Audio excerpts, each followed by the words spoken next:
In Romans 1 through 8, we study God's great news for man's great problem.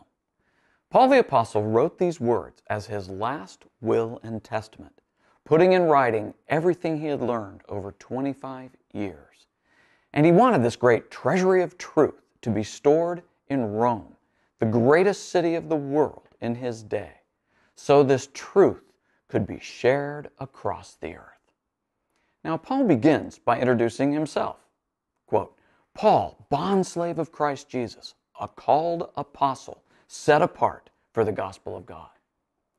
Now, Paul tells us three things about himself.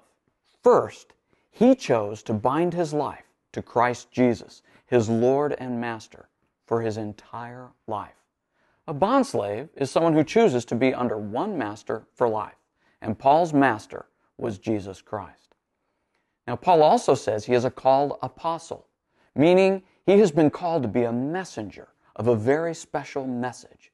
And then he tells us the message he has been set apart to bring to the world, the gospel of God, which is God's great news, meant for every person in the entire world. This verse is a short introduction of the author of the book we are studying, and it seems short and sweet, but there is more to it.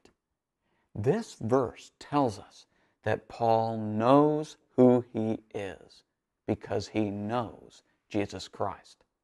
Just ask yourself these two profound questions. One, who is Jesus Christ?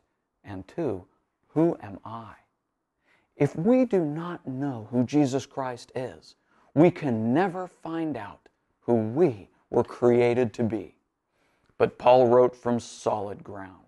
He knows Jesus Christ is God, and Paul relates to Jesus Christ as his personal Lord and Master. And because Paul knows Jesus Christ, Paul knows himself. He knows his identity.